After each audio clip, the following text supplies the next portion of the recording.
Why can a pair of AirPods Pro cost nearly double in Brazil compared to the US, even when they're identical products? Is it simply a matter of taxes and Apple's pricing strategy? Or is there something more complex at play behind this price disparity? Does the uneven pricing of tech products reflect deeper inequalities in the global economy? And if so, who stands to benefit, and who ends up paying the price? Last year, a Brazilian software engineer named Carlos Montenegro did something that would seem absurd to most Americans.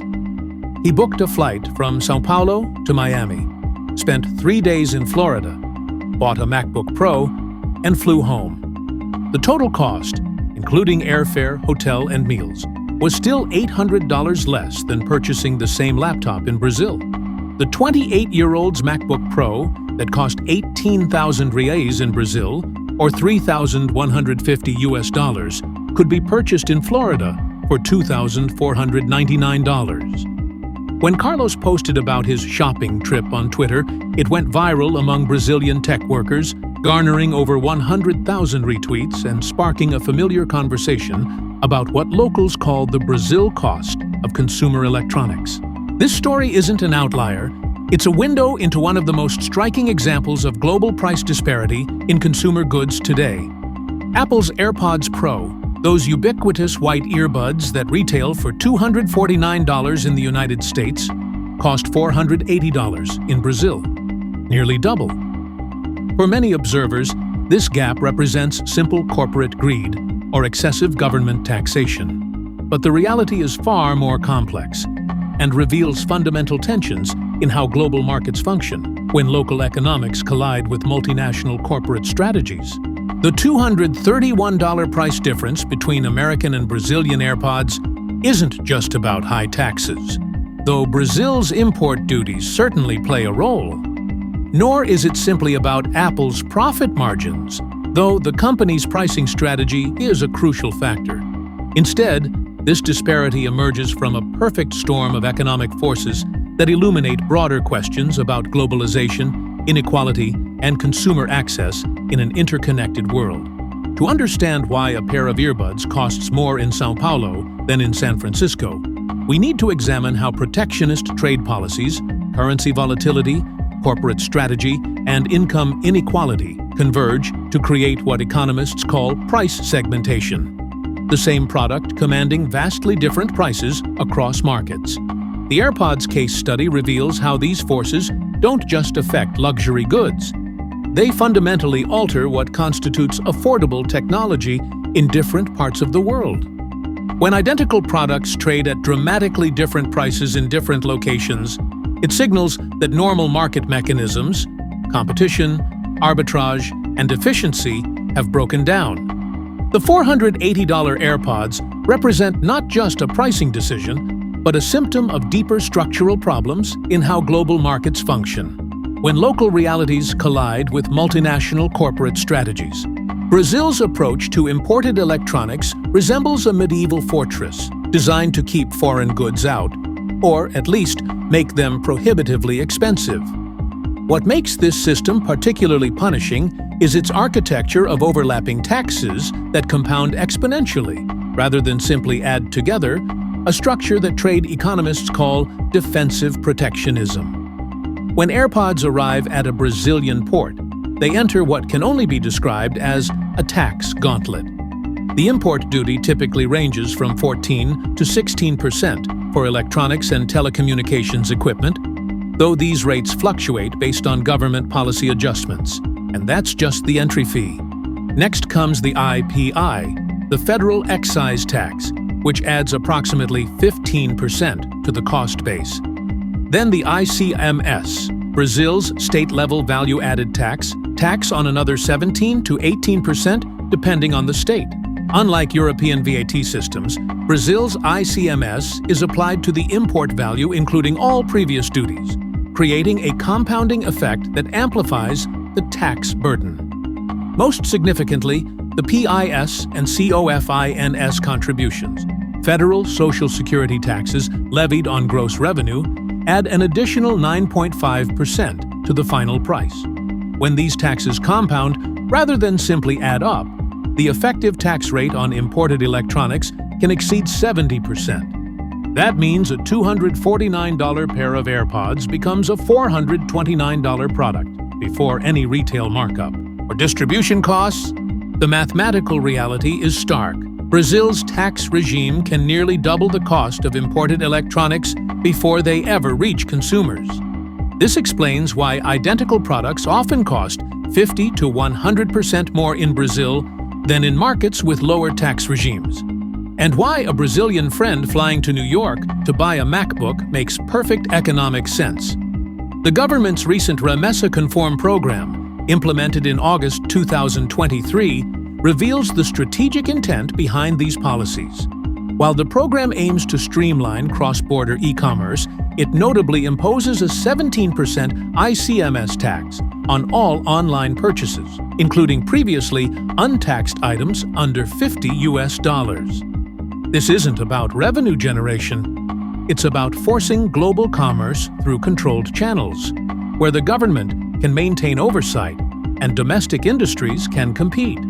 Brazil's upcoming tax reform, scheduled for 2026, will consolidate these multiple taxes into a dual value-added tax system.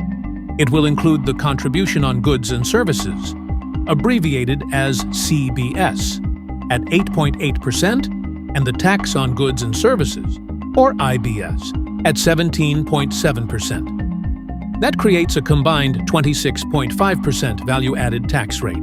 While this reform aims to simplify the tax structure, early indications suggest it will likely maintain the high effective tax burden on imported goods. Because when combined with import duties and other fees, the final price may end up just as high. But Brazil's protectionist policies aren't random or punitive. They're strategic. The country has long pursued import substitution industrialization, a development strategy that uses high tariffs to protect domestic industries and encourage local production. The logic is straightforward. If imported electronics are expensive, consumers will either buy locally made alternatives, or companies will establish manufacturing operations in Brazil to avoid the tariffs. This strategy has worked in some sectors. Apple, for instance, has assembled certain iPhone models in Brazil since 2011, partnering with Foxconn to produce devices locally and sidestep some import duties. However, AirPods aren't produced in Brazil, meaning consumers bear the full tax burden with no domestic alternative. While taxes create the foundation for Brazil's high electronics prices, currency volatility adds another layer of complexity that makes the situation even more challenging. The Brazilian real's relationship with the US dollar tells a story of economic instability that directly impacts consumer prices. In 2025, the real has traded in a volatile range of 5.56 to 6.30 against the dollar, a significant depreciation from historical levels. This isn't just a temporary fluctuation. It's part of a longer-term pattern of currency weakness, driven by fiscal concerns, political uncertainty, and global commodity price fluctuations. The real's volatility isn't just high, it's structurally destabilizing, with average weekly volatility of 11.14% and monthly volatility of 9.87%. Between 2014 and 2024, the real weakened by 56.5% against the dollar, creating a fundamental shift in purchasing power that makes imported goods increasingly expensive. When Apple prices its products globally, it can't just convert United States prices at current exchange rates, because a sudden real devaluation could instantly make their Brazilian prices unprofitable when converted back to dollars. The company learned this lesson dramatically in Turkey, where rapid lira depreciation in 2021 forced Apple to temporarily halt online sales and significantly raise prices to maintain profit margins. To protect against currency risk, Apple employs what economists call a geographic pricing strategy, setting prices that can withstand currency fluctuations without requiring constant adjustments. This approach inevitably leads to pricing that appears expensive when currencies strengthen, but becomes even more prohibitive when they weaken, as has been the case with the real in recent years. This volatility creates what economists call option value in pricing. Companies must price products as if they're buying insurance against currency risk. When Apple sets prices in Brazil, it must account for the possibility of dramatic currency swings that could wipe out profitability overnight. The inflation environment in Brazil further complicates these dynamics, with inflation running at 4.37% in 2024, and a history of hyperinflation reaching 2,947% in 1990, far above the central bank's 4.5% target ceiling. Consumers face a dual squeeze: rising general prices and currency depreciation. This inflationary pressure, combined with the central bank's aggressive monetary tightening, with rates reaching 14.75%, the highest in nearly 2 decades, creates an economic environment where discretionary purchases like premium electronics become increasingly difficult for middle-class consumers. The real impact becomes clear when examining purchasing power over time. When the AirPods Pro first launched in Brazil in late 2019, they were priced at 2,249 reais, over 550 United States dollars at the time. By 2025, the sticker price had risen to 2,599 reais, but due to some real strengthening, this translated to approximately 480 United States dollars. These price adjustments demonstrate how currency volatility forces both companies and consumers to navigate an unstable economic environment where the true cost of goods is constantly shifting. Apple's pricing strategy reveals sophisticated thinking about global markets that goes far beyond simple cost-plus calculations. The company doesn't just convert United States prices to local currencies, it carefully constructs pricing architectures that account for local taxes, competitive dynamics, and consumer behavior. In Brazil, Apple's approach reflects what economists call price skimming, setting high prices to maximize revenue from consumers willing to pay premium prices before gradually expanding to broader markets. The $480 AirPods price isn't just about covering costs and taxes. It's about positioning the product as a luxury good in a market where Apple has limited penetration but strong brand appeal among affluent consumers. This strategy becomes clear when examining Apple's payment options in Brazil. Rather than simply accepting that high prices will limit sales, Apple offers 12-month interest-free installment plans. This approach recognizes that while absolute prices are high, making payments more manageable can expand the accessible market. Apple's global pricing also reflects the company's understanding of local income dynamics. In markets like Brazil, where income inequality is extreme, Apple focuses on the affluent segment rather than pursuing volume through lower prices. The company knows that Brazilian consumers who want Apple products are often willing to pay significant premiums, partly because owning Apple devices serves as a status symbol in societies where such goods are genuinely exclusive. This creates an interesting paradox. Apple's pricing strategy actually reinforces the very inequality it exploits. By keeping prices high in developing markets, Apple ensures its products remain markers of affluence, which in turn justifies continued premium pricing. It's a self-reinforcing cycle that maximizes profit per unit while limiting market penetration. The company captures nearly 45% of global smartphone profits, despite holding only 17% of market share, demonstrating how effective this strategy can be. In developing economies, consumers have coined the term Apple tax to describe the extra cost of owning Apple products. This isn't a formal tax, but rather the cumulative effect of import duties, currency challenges, and Apple's premium pricing strategy. The concept captures something deeper than simple price differences. It reflects the economic reality that accessing global technology comes at a disproportionate cost for consumers in developing markets. The Apple tax manifests in behavioral changes that would seem strange to American consumers. In Brazil, iPhone cases commonly feature cutouts or printed logos specifically designed to show off the Apple logo, emphasizing that the owner has made a significant financial commitment. On social media and dating apps, some Brazilians use the superior camera quality of iPhone photos as a subtle signal of affluence, knowing that observers will recognize the financial sacrifice required to own such devices. This phenomenon extends beyond Brazil.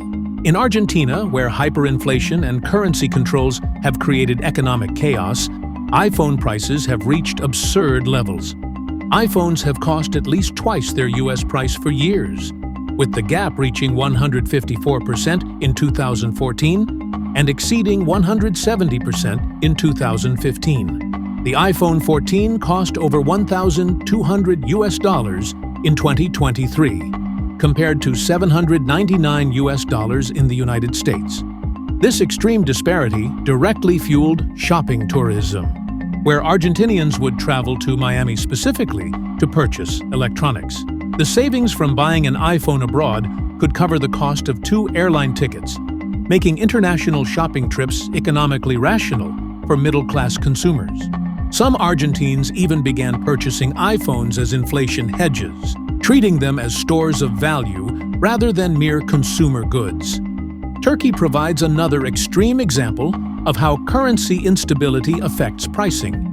PlayStation consoles have seen price increases of nearly 1,000% due to inflation and currency depreciation, with a PS5 costing over $1,500 compared to $499 in the United States.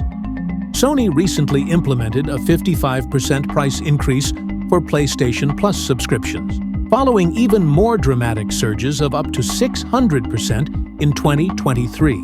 The primary reason was the drastic devaluation of the Turkish lira against major currencies, forcing companies to adjust prices sharply to maintain profitability. These aren't isolated incidents. They're systematic consequences of how global pricing structures interact with local economic instability. The Apple tax also creates parallel economies. In Brazil, there's a thriving market for older iPhone models and refurbished devices as consumers seek ways to access Apple's ecosystem without paying full prices for new products. Some tech-savvy Brazilians engage in gray market, importing, purchasing devices during international travel or through friends abroad, despite legal restrictions and warranty limitations. Perhaps the most striking way to understand the AirPods price gap is through what economists call purchasing power parity, measuring how much work someone must do to afford the same product in different countries. The results reveal a stark reality about global inequality that goes far beyond simple price differences. According to recent analyses, the average American worker needs approximately 1.5 days of work to afford AirPods Pro at $249. The average Brazilian worker, nearly 20 days. But these numbers, while dramatic, only tell part of the story.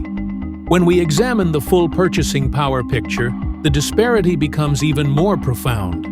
A Brazilian worker earning the minimum wage of 1,518 reais, or roughly $266, must work 1.8 months to afford AirPods. Meanwhile, an American worker earning the federal minimum wage needs only 0.2 months. That makes the product 9.1 times more burdensome for Brazilian consumers. This isn't just about different wages, it's about the compound effect of lower incomes and higher prices, creating a massive affordability gap. The workday analysis reveals something profound about global inequality that we often think about in abstract terms: GDP per capita, purchasing power parity adjustments, cost of living indices. But the AirPods example makes inequality tangible. It's the difference between a lunch hour purchase and a months-long savings goal. This purchasing power paradox reflects deeper structural inequalities in the Brazilian economy. Despite recent improvements, Brazil maintains a Gini coefficient of approximately 0.506, making it one of the most unequal countries in Latin America. While the country has made progress in reducing inequality, with the Gini dropping to its lowest historical level, the benefits have not translated into greater access to premium consumer goods. The regional dimension adds another layer of complexity. Brazil's National Regional Development Policy, or PNDR, recognizes significant disparities between dynamic regions like São Paulo and Rio de Janeiro and slower-growing areas in the Northeast. These regional differences mean the Apple tax affects consumers differently across Brazil's vast territory. with residents of lower-income regions facing even greater relative burdens. The iPhone provides an even more dramatic example. The iPhone Index shows that in 2024, the average Brazilian worker needed 68.6 working days to afford the latest iPhone, compared to just 5.1 days for the average American worker. In Switzerland, just 4 days. These aren't just numbers. They represent fundamentally different relationships to global consumer culture. They show how the same technological revolution can create vastly different experiences depending on where you live. Behind the economics and corporate strategies lie deeply human consequences. The $480 AirPods represent more than a pricing decision. They symbolize how global inequality manifests in everyday consumer choices and life opportunities. Consider Maria, a 26-year-old marketing professional in São Paulo, earning 4,500 reais per month, about $790. In the United States, her income equivalent would allow comfortable middle-class consumption, including regular purchases of consumer electronics. In Brazil, AirPods represent over 57% of her monthly salary, a luxury requiring significant financial sacrifice and planning. The educational implications are profound. In industries where staying current with technology is crucial, software development, digital marketing, content creation, the high cost of professional tools creates barriers to entry and advancement. Young Brazilians interested in tech careers may find themselves disadvantaged simply because they cannot afford the same tools available to their American counterparts. This creates what economists call human capital externalities. Individual disadvantages compound into broader economic development challenges. When the latest development tools, software, and hardware are prohibitively expensive, it becomes harder for Brazilian entrepreneurs and developers to compete globally, creating a feedback loop where high prices limit technological adoption, which in turn limits economic development. This creates what sociologists call conspicuous consumption effects, where expensive goods become status symbols precisely because they're expensive. The high price of Apple products in Brazil isn't just a barrier to consumption.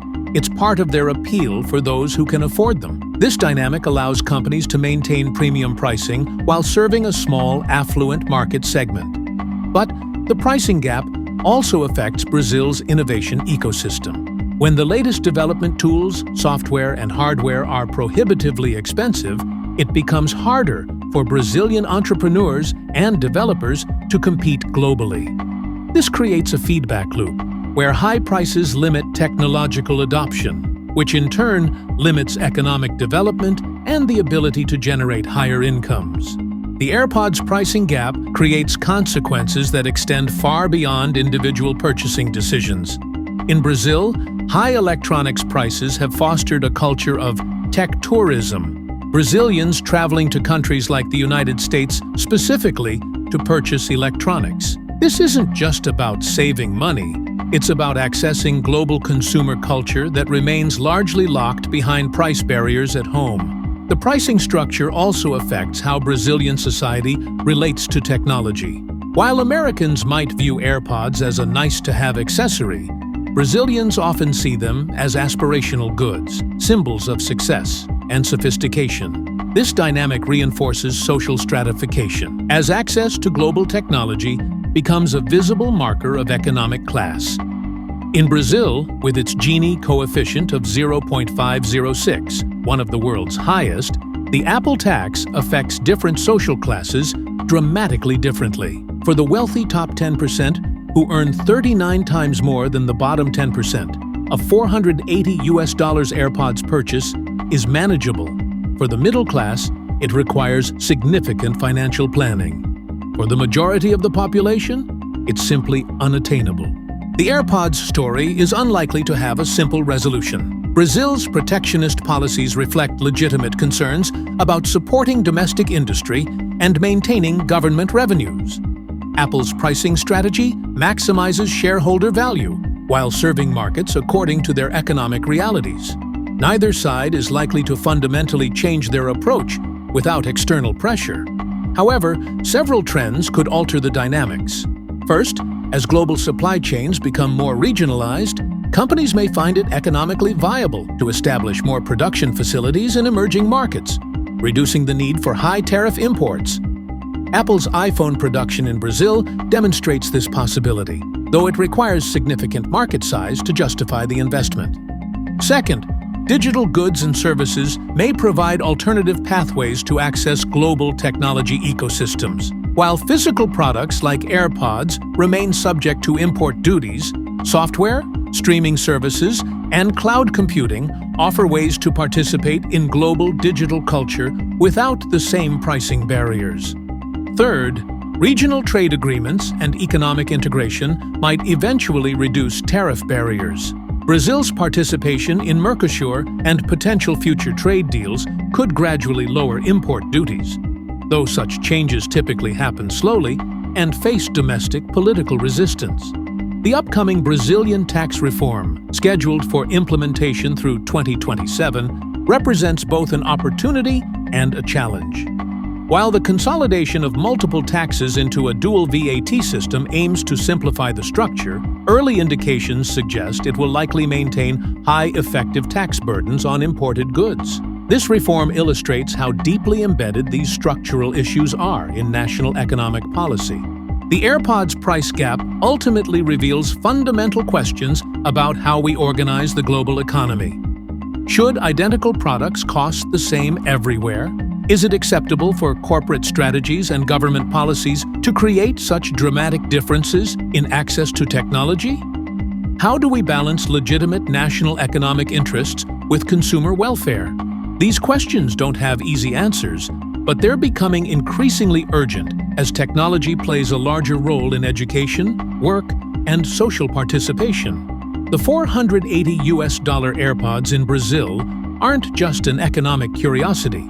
They're a symbol of how global inequality manifests in everyday life, where the same technological revolution creates vastly different experiences depending on geography and economic circumstance.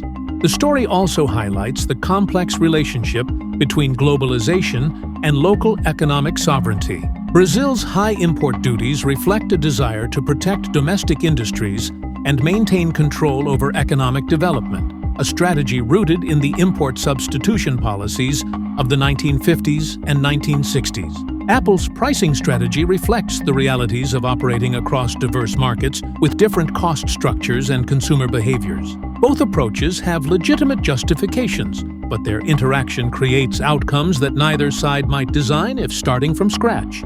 Perhaps most importantly, the AirPods case study demonstrates how seemingly technical economic policies, import duties, currency regimes, corporate pricing strategies have deeply human consequences. The difference between $249 and $480 isn't just about company profits or government revenues.